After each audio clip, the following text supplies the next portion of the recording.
오늘 야고보서 2장을 보도록 하겠습니다.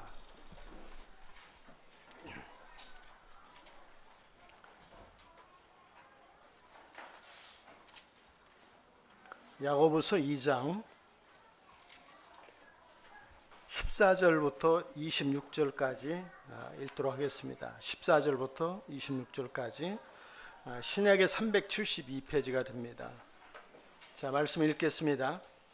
내 형제들아, 만일 사람이 믿음이 있노라 하고 행함이 없으면 무슨 이익이 있으리요? 그 믿음이 능히 자기를 구원하겠느냐? 만일 형제나 자매가 헐벗고 일용할 양식이 없는데 너희 중에 누구든지 그에게 이르되 평안히 가라, 더웁게 하라, 배부르게 하라 하며 그 몸에 쓸 것을 주지 아니하면 무슨 이익이 있으리요? 이와 같이 행함이 없는 믿음은 그 자체가 죽은 것이라. 혹이 가로되 너는 믿음이 있고 나는 행함이 있으니 행함이 없는 내 믿음을 내게 보이라. 나는 행함으로 내 믿음을 내게 보이리라. 내가 하나님은 한 분이신 줄을 믿느냐? 잘 아는도다. 귀신들도 믿고 떠느니라. 아, 허탄한 사람아, 행함이 없는 믿음이 헛것인 줄 알고자 하느냐? 우리 조상 아브라함이 그 아들 이삭을 제단에 드릴 때에 행함으로 의롭다 하심을 받은 것이 아니냐? 내가 보거니와 믿음이 그의 행함과 함께 일하고 행함으로 믿음이 온전케 되었느니라. 이에 경에 이른 바 아브라함이 하나님을 믿으니 이것을 의로 여기셨다는 말씀이 응하였고 그는 하나님의 벗이라 칭함을 받았나니 이로 보건대 사람이 행함으로 의롭다 하심을 받고 믿음으로만 아니니라. 또 이와 같이 기생 라합이 사자를 접대하여 다른 길로 나가게 할 때에 행함으로 의롭다 하심을 받은 것이 아니냐? 영혼 없는 몸이 죽은 것 같이 행함이 없는 믿음은 죽은 것이니라. 제가 2주 전에 그런 교재를 드렸는데요. 야고보서의 주제는 무엇인가? 야고보서의 주제는 우리 2장 1절의 말씀도 한번 다시 한번 보고 말씀을 드리겠습니다. 내 형제들아, 영광의 주 곧 우리 주 예수 그리스도를 믿는 믿음을 너희가 받았으니. 영광의 주 예수 그리스도를 믿는 믿음을 가진 자로서 믿음의 입증이 되는 2장 22절에 나오죠. 믿음이 행함으로 온전케 되었나니. 믿음의 입증이 되는 것이 무엇입니까? 행함이죠. 다시 한번 처음부터 말씀드리겠습니다. 영광의 주 예수 그리스도를 믿는 믿음을 가진 자로서 믿음의 입증이 되는 행함으로 실천해야 할 덕목들이 무엇인가? 이 야고보서의 주제입니다. 그래서 주제가 전환이 될 때마다 실천해야 할 덕목들에 관해서 언급할 때마다 야고보서는 내 형제들아, 내 사랑하는 형제들아, 형제들아, 그러므로 형제들아 15번의 그 형제들이라고 하는 이 반복적인 어구가 사용되어 있다고 하는 것을 말씀을 드렸습니다. 오늘 형제자매들과 교제를 나눌 내용은 무엇이냐면 행함이라고 하는 것이 무엇인가? 행함이라고 하는 것이 무엇이냐?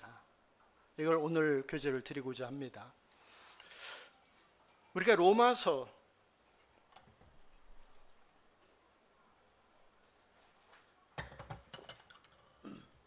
로마서에 보면 사람이 무엇으로 의롭다 하심을 얻게 되는가? 우리가 칭의라고 하죠. 어떻게 하나님 앞에 의롭다 하심을 받는가? 믿음으로 하나님 앞에 의롭다 하심을 받는다. 로마서 4장에 보면 믿음의 조상인 아브람 그리고 믿음의 영웅인 다윗, 그들은 무엇으로 하나님 앞에 의롭다 하심을 받았는가? 로마서 4장은 의에 대한 예증으로서 아브라함과 다윗의 하나님 앞에 무엇을 통해서 의롭다 하심을 받았는가 하는 예를 들어줍니다. 그런데 오늘 야고보서 2장 14절부터 26절까지는 행함에 대한 예증, 행함이라고 하는 것이 무엇인가? 그리고 행함으로, 믿음으로만이 아니라 행함으로 의롭다 하심을 받았던 두 사람의 예를 들고 있습니다. 그래서 2장 14절부터 26절까지는 행함에 대한 예증을 들어주고 있는 내용이다, 이렇게 이해하시면 되겠습니다. 우선 14절부터 이 두 구절을 좀 나눠볼 수 있는데요. 2장의 14절부터 17절, 17절부터 20절까지는 교차적인 부분입니다. 그 다음에 17절부터 26절까지 두 가지 문제를 다루고 있습니다. 이 가로 안에 문제를 한번 형제자매들이 말씀을 들어보시면서 여기 들어가야 할 이 두 가지 문제를 다루고 있는데, 행함이란 무엇인가 하는 것을 야고보서 기자는 말하면서 이 두 가지 문제가 무엇인가 하는 것을 형제자매들이 말씀을 들으면서 한번 생각을 해보시기 바랍니다.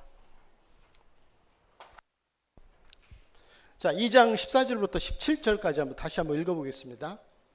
내 형제들아, 만일 사람이 믿음이 있노라 하고 행함이 없으면 무슨 이익이 있으리요? 그 믿음이 능히 자기를 구원하겠느냐? 만일 형제나 자매가 헐벗고 일용할 양식이 없는데 너희 중에 누구든지 그에게 이르되 평안히 가라, 더없게 하라, 배부르게 하라 하며 그 몸에 쓸 것을 주지 아니하면 무슨 이익이 있으리요? 자, 이걸 좀 더 쉬운 버전으로 하면 어떻게 기록할 수 있을까요? 무슨 얘기의 요지가 뭐죠? 제가 저만 찾아서 읽겠습니다. 요한일서 3장 18절에 보면은 이런 말씀이 있어요. 자, 제가 읽어드리겠습니다. 자녀들아, 우리가 말과 혀로만 사랑하지 말고 오직 행함과 진실함으로 하자. 지금 야고보서 2장 14절부터 17절까지 이 말씀은 뭐냐면, 그 사랑에 관해서 언급을 하면서 말과 혀로 사랑하지 말고 행함과 진실함으로 하자. 그 야고보서의 요지가 이 한마디 속에 포함이 되어 있는 거죠. 우리가 야고보서 전체적인 내용을 보면은 실천해야 할 덕목들이 참 많이 나옵니다. 참된 1장에 보면 참된 경건이 무엇인가, 그 다음에 사랑의 실천에 관한 것들이 2장에 나와 있고요. 그 다음에 2장에 보면은 사람을 차별하지 마라, 편파주의를 해서는 안 된다, 이런 것들이 언급이 되어 있고요. 그 다음에 3장에 보면은 언어가 주님을 믿는 사람으로서 언어 생활이 어떻게 절제가 되어야 하는가, 4장에 보면은 세상을 사랑하는 이 정욕이 어떻게 절제가 되어야 할까, 또 잘못된 부의 축적, 또 비방, 오래 참음, 여러 가지 믿는 사람으로서 실천해야 할 덕목들을 이야기해 주고 있습니다. 자, 그런데 야고보서 2장 8절로 한번 가보겠습니다. 야고보서 2장 8절에 보시면, 자, 읽어보겠습니다. 너희가 만일 경에 기록한 대로 내 이웃 사랑하기를 내 몸과 같이 하라 하신 최고의 법을 지키면 잘하는 것이 거니와. 다시 말하면 십계명을, 도덕률에 관한 이 십계명을 한마디로 하면 무엇입니까? 1계명부터 4계명까지는 무엇이죠? 마음을 다해서, 성품을 다해서 하나님을 사랑하라고 하는 거예요. 그 다음에 5계명부터 10계명까지는 무엇입니까? 내 이웃을 내 몸과 같이 사랑하라고 하는 거죠. 그런데 그 사랑에 대한 실천을 말과 혀로 하지 말고 행함과 진실함으로 하라고 하는 거예요. 근데 우리가 마태복음으로 한번 이렇게 돌아가 보겠습니다. 마태복음 5장으로 한번 보겠습니다. 제가 오늘 두 가지를 대비를 했는데요. 두 가지 대비가 뭐냐면, 지금 이 야고보서 2장 14절부터 26절까지는 행함에 대한, 행함이 예증이라고 말씀을 드렸어요. 그런데 로마서 4장에 보면은 1절부터 의에 대한 예증이 나와 있습니다. 두 가지가 비교가 되는 거죠. 그런데 지금 이 야고보서는 뭐하고 이렇게 비교가 되느냐면 복음서에서 특별히 마태복음 5장부터 7장까지를 우리는 뭐라고 부르냐면 산상수훈이라고 부릅니다. 예수님께서 제자들에게 주님을 따라오는 제자로서 어떤 성품과 어떤 삶을 살아내야 하는 그 행동 강령을 가르치는 이 말씀이 마태복음 5장부터 7장까지 이야기라고 하는 거죠. 근데 5장 1절 한번 보겠습니다. 마태복음 5장 1절에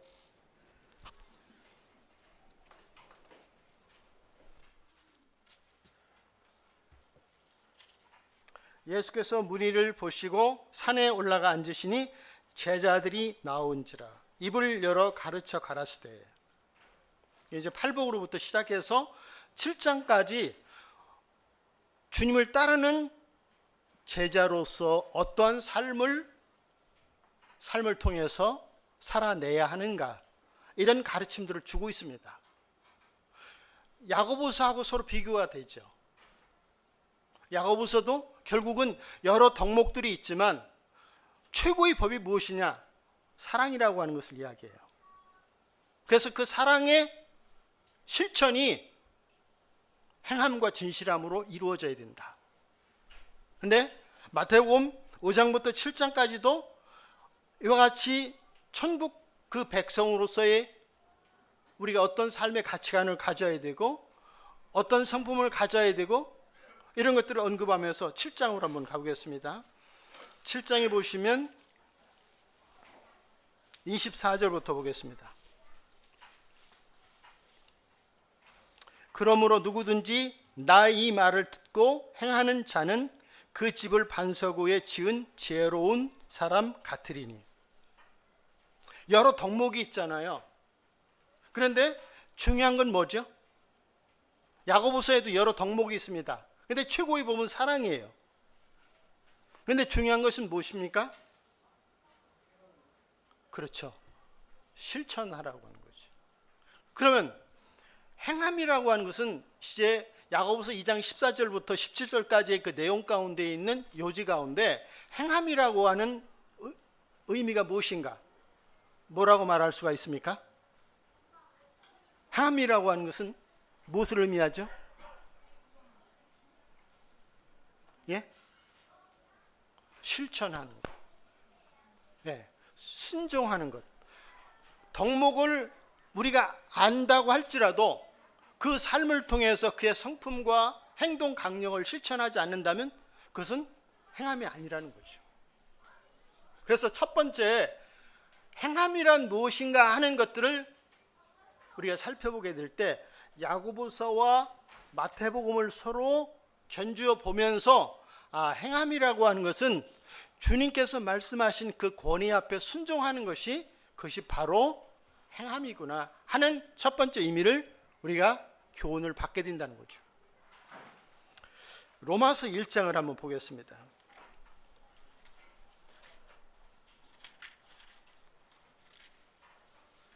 로마서 1장에 보시면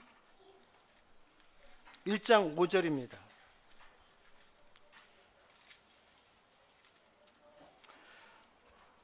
1장 5절에 제가 말씀 읽겠습니다. 그로 말미암아 우리가 은혜와 사도의 직분을 받아 그 이름을 위하여 모든 이방인 중에서 믿어 순종케 하나니.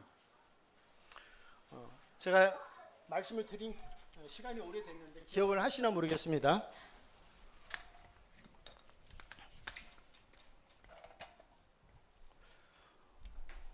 우리가 믿음이라고 하는 그 헬라어의 단어가 피스티스라고 합니다. 피스티스. 근데 이 피스티스라고 하는 이 단어는 두 가지 영역이 있어요. 어떤 사실이나 대상을 이해하는 단계가 있습니다. 다시 말하면 우리가 믿는다고 말할 때 어떤 지적인 동의가 이루어져야 되잖아요. 이것을 이해 단계라고 합니다.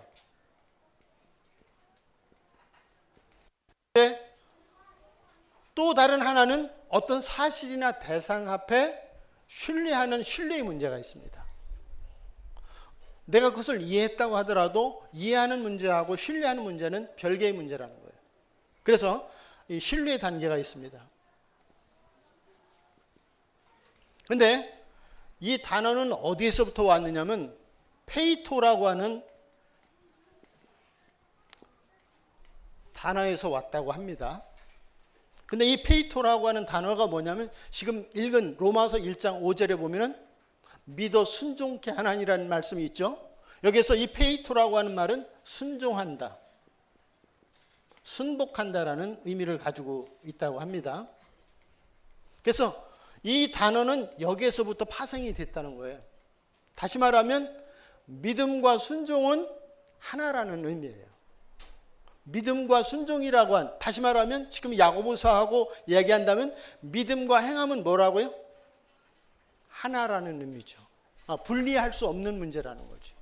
그래서 지금 야고보서는 마태복음 5장에서부터 7장까지 산상수훈을 비교하면서 이제 주님을 따르는 제자들은 어떤 삶을 살아야 되는가, 그리고 7장에 와서 그것을 실천하라.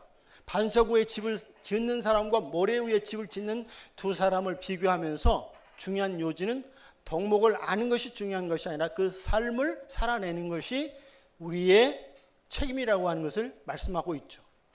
또 야고보서도 마찬가지로 그 사랑을 말과 혀로 하지 말고 행함과 진실함으로 하라. 여러 덕목이 있지만 최고의 법은 바로 사랑이라고 하는 것을 이야기하면서 행함이라고 하는 요지가 무엇인가 하는 것을 이야기해 주고 있다는 거죠. 그러면 우리가 행함이라고 하는 능력이 어디에서부터 올까요? 행함이라고 하는 능력.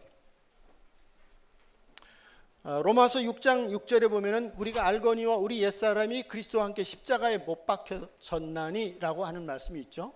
그래서 우리의 옛사람으로는 행함이라고 하는 능력을 덧입을 수가 없어요.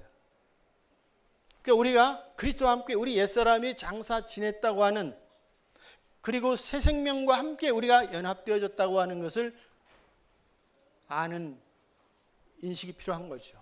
네, 마태복음 11장을 한번 보겠습니다. 마태복음 11장. 11장에 보시면 29절에 보겠습니다. 우리가 어떻게 행함의 능력을 덧입을 수 있는가? 행함이라고 하는 것은 실천하는 것이다, 순종하는 것이다. 그런데 어떻게 우리가 그 삶을 살아낼 수 있는가? 29절에 읽어보겠습니다. 나는 마음이 온유하고 겸손하니 나의 멍에를 메고 내게 배우라. 그러면 너희 마음이 쉼을 얻으리니. 여기 멍에를 맨다고 하는 부분이 나옵니다. 그 멍에를 맨다는 것은 우리 주님과 함께 연합된 그 삶을 살아내는 거죠. 그래서 지정의, 우리의 생각이나 우리의 감정이나 우리의 의지가 주님께 통제를 받는 의미를 가지고 있다는 거죠. 우리 옛사람이 십자가에 죽어 있다고 하는 사실은 불변의 진리입니다. 우리의 죄의 형벌로부터 우리가 사면을 받았다고 하는 것도 불변의 진리입니다. 그러나 그것을 아는 것만으로 행함의 능력을 덧입지는 못합니다. 그것은 어디에서 가능하냐면 주님과 멍에를 메고자 하는 마음을 가져야 된다는 거죠. 그 멍에를 맨다는 것은 주님께 복종하고자 하는, 하나님의 뜻 앞에 복종하고자 하는 마음, 그리고 우리의 생각과 우리의 감정과 우리의 의지가 기꺼이 주님 앞에 통제를 받고자 하는 자원하는 마음을 갖게 될 때 행함의 능력을 덧입게 된다는 거죠. 그래서 자, 여기 2장의 첫 번째 문제는 여기 뭐라고 써야 됩니까? 두 가지 문제를, 야고보서 2장 14절부터 26절까지는 두 가지 문제를 다루고 있다. 행함이란 무엇인가 하는 것에 대해서. 첫 번째, 여기에 뭐죠? 들어가야 할 단어가 실천, 순종. 똑같은 말입니다. 행한다고 하는 것은 순종하는 것이다. 행함이란 무엇인가? 순종하는 것이다. 실천하는 것이다. 자, 그 다음에 두 번째 문제를 한번 보겠습니다. 2장, 야고보서 2장으로 가겠습니다.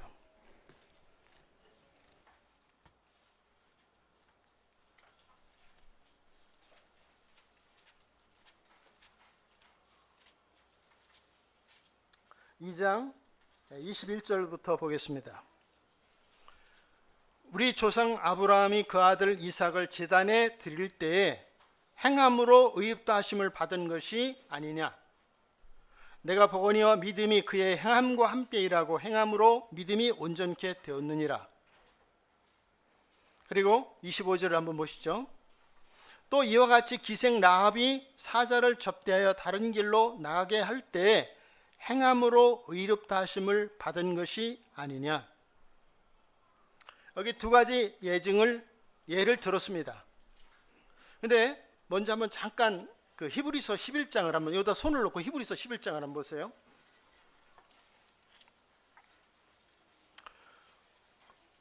(11장 17절을) 보시면, 자, 읽어보겠습니다.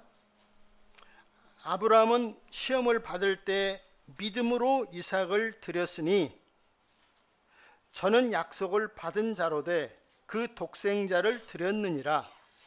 여기는 믿음으로 이삭을 드렸다라고 이야기를 합니다. 그런데 야고보서는 행함으로 이삭을 제단에 드릴 때 행함으로 의롭다 하심을 받았다라고 기록이 되어 있어요. 어떤 차이가 있을까요? 히브리서 2장 다시 한번 11장에 18절 19절 한번 읽어보시죠. 저에게 이미 말씀하시기를 내 자손이라 칭할 자는 이삭으로 말미암음이라 하셨으니 저가 하나님이 능히 죽은 자 가운데서 다시 살리실 줄로 생각한지라. 다시 말하면 히브리서는 어떤 측면을 이야기합니까? 믿음으로 드렸다라고 하는 것에는 어떤 전제가 있느냐면 죽은 자 가운데 다시 살리실 것을 믿었다는 거죠. 그런데 야고보서는 행함으로 드렸다라고 이야기를 합니다. 자, 이 예를 돕기 위해서 제가 하나 예를 들어드릴게요. 제가 4주 전에 누가복음 16장을 통해서 복음을 드렸는데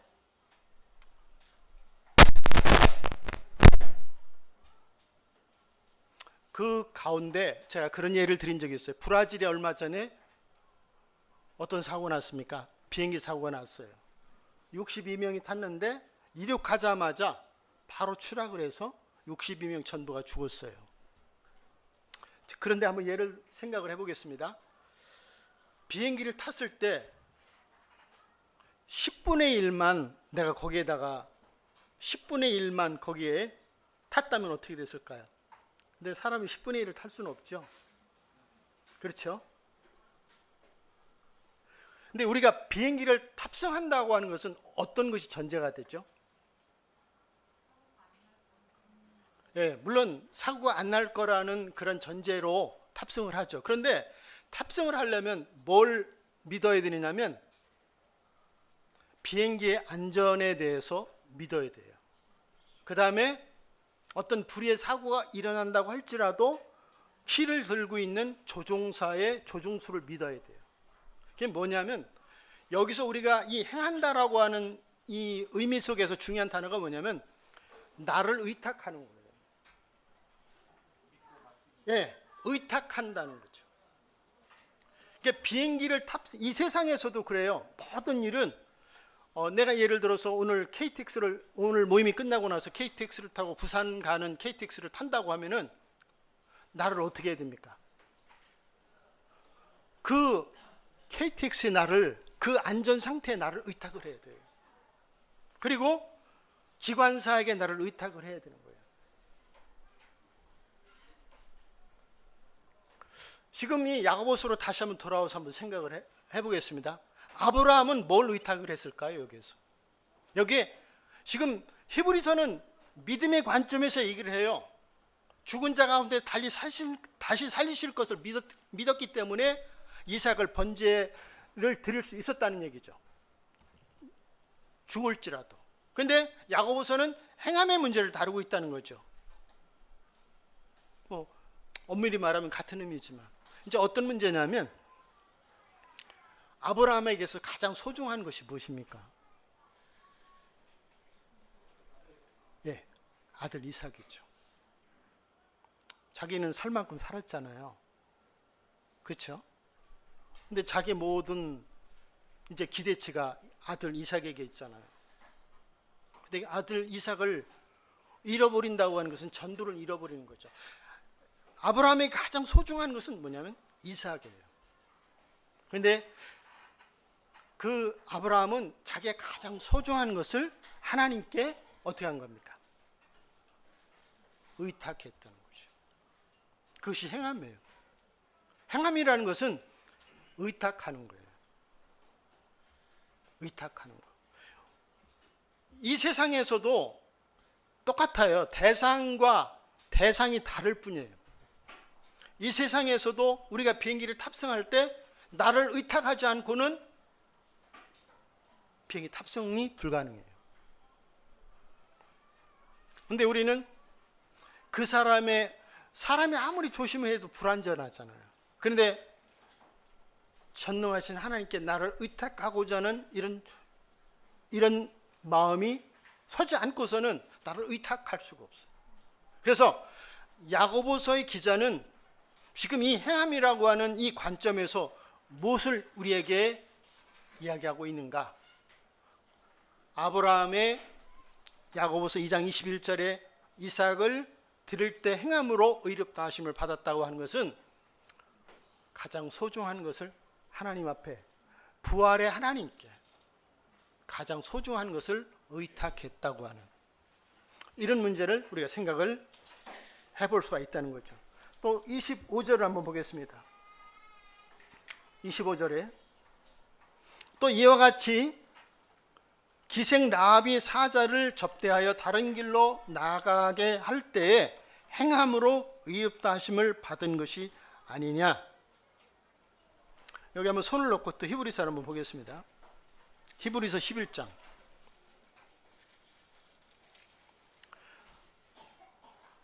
31절에 보시면 믿음으로 기생 라합은 정탐꾼을 평안히 영접하였으므로 순종치 아니한 자와 함께 멸망치 아니하였도다.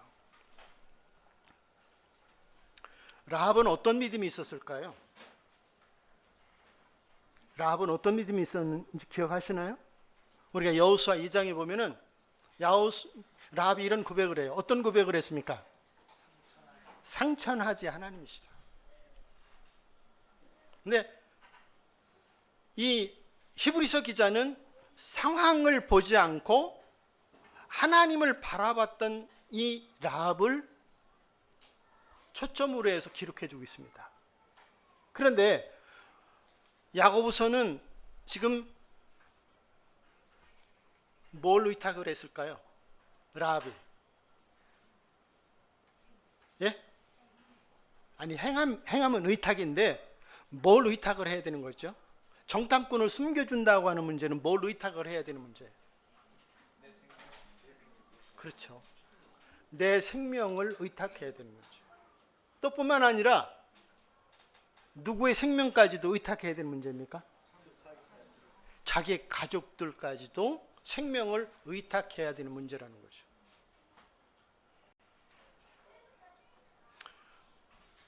우리 형제자매들이 외국에 여행을 가게 됐어요. 근데 여행을 가게 될 때 비행기 탑승을 해야 되잖아요. 근데 함께 분리시킬 수가 없어요. 가족들이 같이 탈 때 공동 운명체이기 때문에. 근데 바로 이 우리가 일반적인 이 세상에서도 우리가 버스를 타든 KTX를 타든 비행기를 타든 일반적인 모든 일에 있어서 내가 그 일에 탑승한다고 하는 것은 나를 의탁한다는 전제 조건이 따른다는 거예요. 그런데 이 믿음의 세계에 있어서도 세상에서는 그 기사들이 안전을 조사해서 그 안전 상태와 그 다음에 그것을 운행하는 운전수에게 그것을 맡기지만 영적인 세계에서는 전능하신 하나님께 그 비중의 차이는 있겠죠. 그런데 결국은 우리가 비행기를 탈 때도 내 생명을 의탁하는 문제거든요. 내 생명을. 근데 그것이 결함이 있었으니까 생명을 잃게 됐잖아요. 근데 영적인 세계에서도 바로 전능하신 하나님께 내 소중한 것, 내 생명, 그리고 가족의 공동체인 생명까지도 의탁하는 이런 문제다. 그래서 지금 야고보서 2장에서 우리가 14절부터 17절까지 읽을 때는 주로 어떤 우리가 그리스도인으로서 변화를 입어야 할 성품과 인격에 관한 것들을 언급해 주고 있다면 2장 18절부터 26절까지 이 문제는 우리에게 소중히 여기는 그러한 것들을 하나님 앞에서 전적으로 의탁해야 하는 이러한 영혼의 계산에 대해서 말해주고 있다는 거죠. 자, 여기 야고보서는 나와 있지 않지만 우리 창세기 12장을 한번 또 보겠습니다. 창세기 12장에 한번 보시면 4절을 한번 보시죠.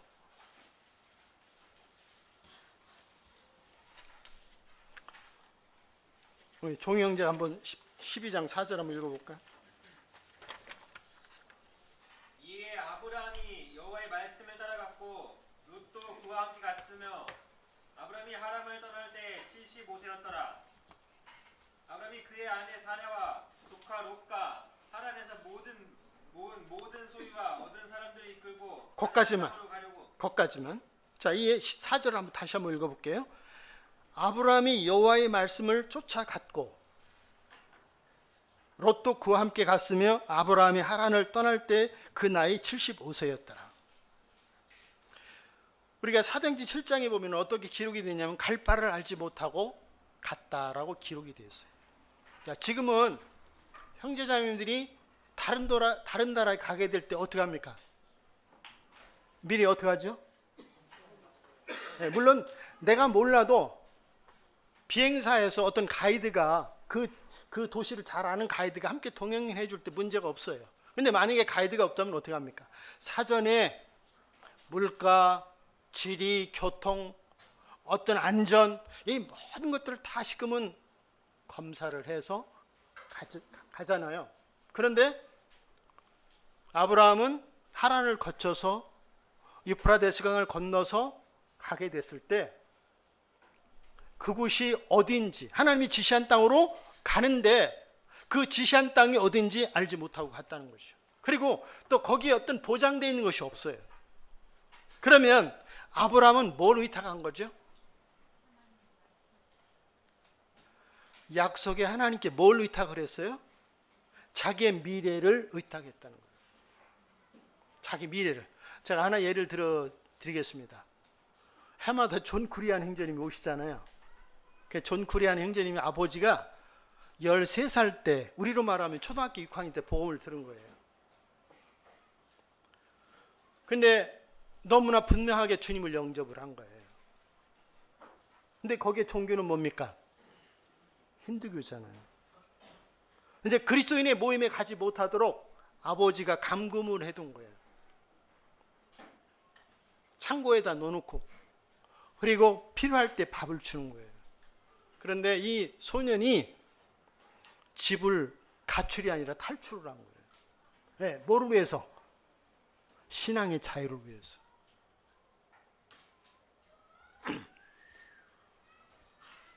그 소년이 미래를 계산할 수 있겠습니까? 할 수 없죠.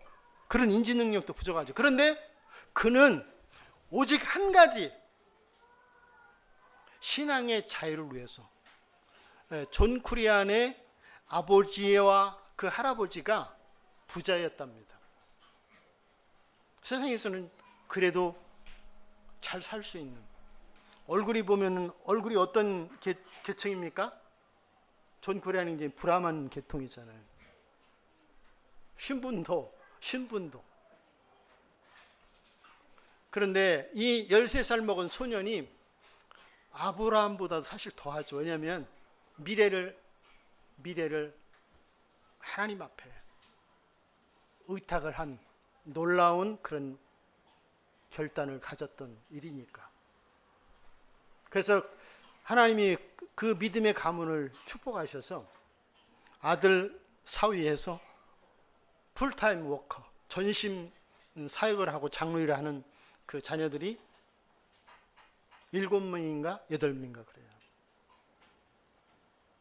그래서 바로 지금 아브라함에게 있어서, 라합에게 있어서, 또 지금 아브라함이 갈대 우르에서 하란을 거쳐 가나안 땅에 오게 됐을 때, 거기에 중요한 단어는 뭐냐면 의탁이라는 거죠.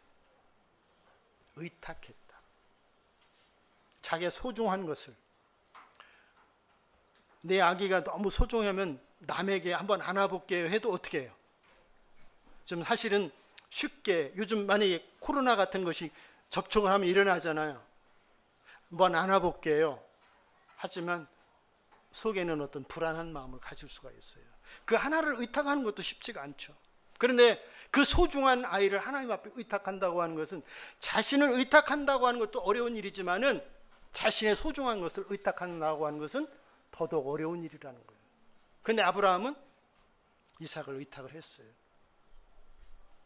라합은 자신과 자신의 공동 운명체인 이 가족의 생명을 하나님 앞에 의탁했다는 거예요. 누구에게? 상천하지 하나님. 그 전제가 되는 거죠. 또 창세기 12장에 약속의 하나님께 자기 미래를 의탁했다는 거죠. 그래서 우리가 여기 한번 써보겠습니다. 야고보서 2장 14절부터 26절까지 내용은 행함이라고 하는 예증을 들어주고 있는데, 행함이란 무엇인가? 첫 번째는 그 덕목의 최고의 법은 뭐냐면 사랑이라고 하는 거예요. 사랑을 말과 혀로 하지 않고 행함과 진실함으로 실천하는 것, 그것이 바로 뭐냐? 행함이라는 거죠. 그런데 그 행함의 능력이 어디에서부터 오느냐? 우리가 옛사람이 죽었다는 그것을 아는 인지만으로는 우리가 행함의 능력을 입지 못합니다. 오직 나의 멍에를 메고 배우라. 내가 내 생애가 주님 앞에 복종코자 하는, 그리고 중심에서부터 우리 마음이 준비가 될 때에 우리는 행함에 이런 능력을 덧입게 되는 그 삶을 배우게 된다는 거죠. 물론 시간이 필요하죠. 시간이 걸리는 일이죠. 그래서 첫 번째는 실천, 순종의 문제를 다루고 있다. 두 번째는 여기 뭐라고 써야 됩니까? 의탁.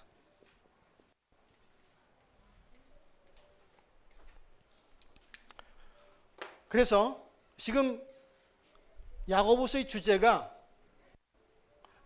영광의 주 예수 그리스도를 믿는 믿음을 가졌으니 믿음의 입증이 되는 행함으로 실천해야 할 덕목이 무엇인가 하는 것이 주제라고 하는 말씀을 드렸죠. 그러면 행함이 무엇인가 하는 것들을 지금 이렇게 우리가 이해할 수 있다는 거죠. 그러면 한 가지 이제 정리하고 이 오늘 말씀을 줄이겠습니다. 그러면 결론은 뭐냐면, 행함이 가져오는 결과는 무엇이냐는 거예요. 행함이 가져오는 결과들. 가져오는 결과들이 무엇이 있을까요? 우선 마태복음 11장을 한번 핀 것을 한번 다시 한번 보겠습니다.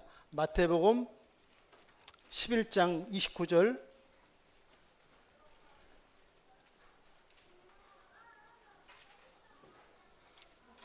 어떤 말씀 있습니까?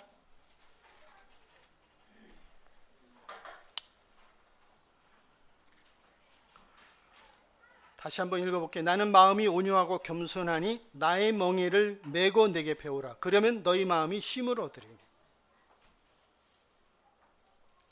우리가 요셉이 형들에게 미움을 받았잖아요. 그리고 감옥에 갇히게 됐어. 형들에게 미움을 받아서 종이 됩니다. 그리고 또 충실하게 보디발 가정에서 맡긴 소임을 다하는데 또 누명을 쓰고 감옥에 가게 돼요. 그런데 이 요셉의 삶의 특징은 무엇입니까?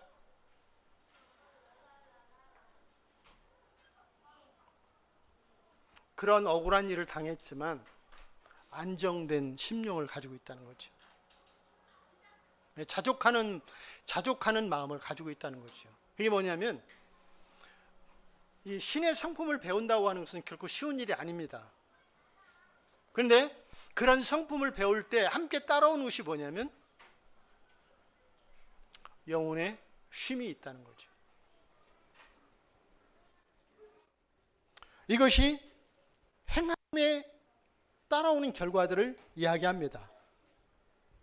사도행전 16장에도 보면 바울이 억울한 일을 당하잖아요. 근데 거기에서 또 찬송하고 기도하게 될 때 놀라운 일들이, 구원의 역사가 일어나는 놀라운 일들이 있습니다. 또 뿐만 아니라 지금 아브라함과 라합을 통해서 이런 삶의 모습들을 보게 될 때, 그들을 의탁하게 될 때 어떤 일이 일어나죠? 죽은 자를 능히 살리시는 부활의 능력을 누가 경험을 합니까? 아브라함이 보게 됐죠. 의탁할 때 하나님과 관계 형성을 경험하게 되고, 그것을 통해서 하나님이 어떤 분이시라고 하는 것을 경험적으로 알아가는 이런 결과에 이르게 됩니다. 그런데 여기에 있어서 가장 중요한 것이 있어요. 다시 야고보서 2장으로 한번 가보겠습니다. 야고보서 2장 22절에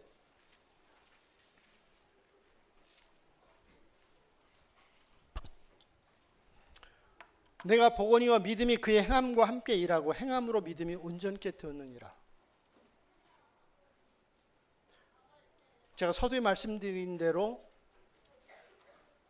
영광의 주 예수 그리스도를 믿는 믿음을 가진 자로서 믿음이 입증이 되는 행함으로 실천해야 할 덕목들, 그리고 22절에 이 말을 줄이면 이렇게 표현할 수 있어요.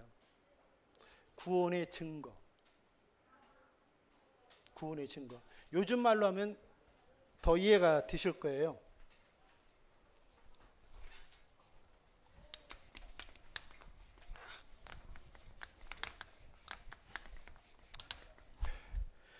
우리가 구원이라고 하는 것이 증거가, 주관적인 증거가 있고 객관적인 증거가 있습니다. 주관적인 증거는 무엇일까요? 예를 들면 사도 바울이 다메섹에서 그리스도인들을 잡아서 이제 위협하기 위해서 가다가 누굴 만납니까? 하나님을 만나잖아요. 당신이 누구십니까? 내가 핍박하는 예수라. 하나님을 만나게 돼요. 주관적인 경험이죠. 그래서 사도행전에 보면은 유대인들 앞에서 바울 사도는 자신의 회심에 대한 경험을 간증을 합니다.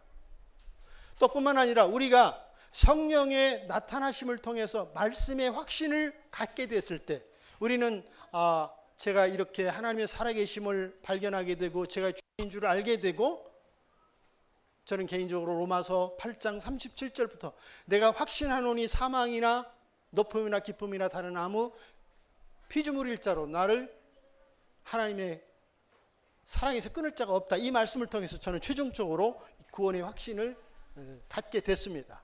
그런데 이런 것들이 제 주관적인 영적인 경험이란 말이에요. 또 뿐만 아니라 그리스도를 모신 사람 안에 누가 함께 계십니까? 성령이 내주하시죠. 그래서 이런 것들은 주관적인 경험이에요. 주관적인 믿음의 증거라는 거죠. 그런데 객관적인 믿음의 증거는 뭘까요? 객관적인 믿음의 증거는 뭐죠?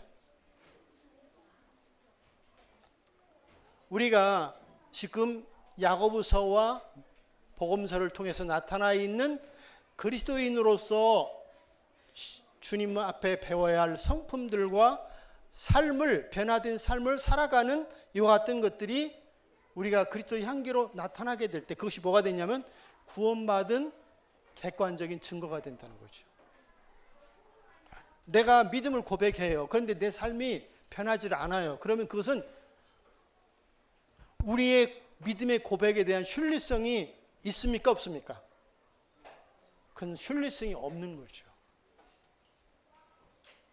그래서 야고보서는 결국은 객관적인 삶을 통해서 나타나는 객관적인 구원의 증거를 이야기해 주고 있다. 이것이 지금 2장에서 이야기하는 요주입니다. 근데 이것을 요즘 말로 하면 이렇게 표현할 수 있어요. 뭐냐면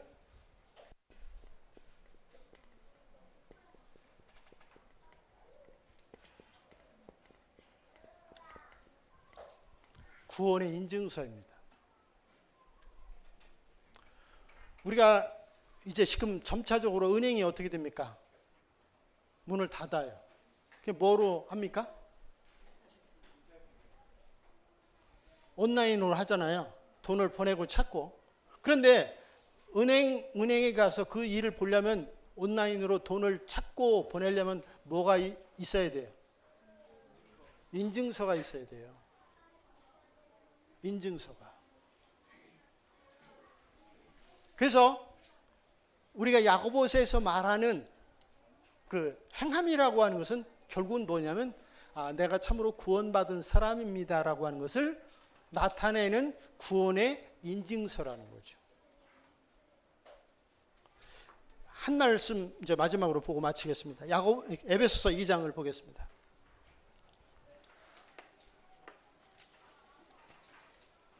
에베소서 2장 8절입니다.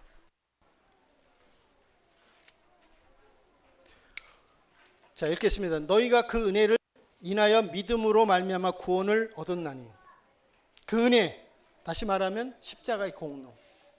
우리가 구원받는 방법에 있어서 십자가의 공로에 무엇을 더하거나 뺄 수 없습니다. 오직 구원은 예수 그리스도 십자가의 공로를 통해서만이 구원받을 수 있어요. 우리의 행위를 더할 수 없습니다. 그런데 우리가 참으로 구원받았다면 어떤 삶을 살아내야 됩니까? 우리가 구원받았다면 어떤 삶을 살아내야 되죠? 순종. 다시 말하면 그리스도의 합당한 성품들을 나타내야 된다는 거죠. 그리고 의탁하는 하나님께 내가 소중히 여기는 것들에 관해서 의탁하는 법을 배워내는 그것이 바로 믿음을 가진 자로서 증거가 되는 구원의 인증서라는 거죠. 그래서 이제 다시 한번 우리가 확인하게 되는 것은 야고보서 2장 1절에 영광의 주 예수 그리스도를 믿는 믿음을 가진 자로서 믿음이 입증이 되는 행함으로 실천해야 할 덕목들이 무엇인가, 이 말을 한마디로 요약한다면 구원의 인증서라고 이렇게 표현할 수 있다는 거죠. 그래서 형제자매들이 야고보서뿐만 아니라 복음서를 통해서 말씀하고 있는 이와 같은 내용의 삶을 되새김을 통해서 우리가 어떤 삶을 살아내야 될까, 또 뿐만 아니라 하나님 앞에 우리 삶을 의탁하는 이런 삶의 과정을 통해서 누가 보아도 참 구원받은 자로서의 품격이 인증이 될 만한 인증서가 향기를 통해서, 삶의 향기를 통해서 나타나는 성도로 세워져야 된다. 이게 야고보서에서 말하고 있는 주제다. 여기까지 마치겠습니다.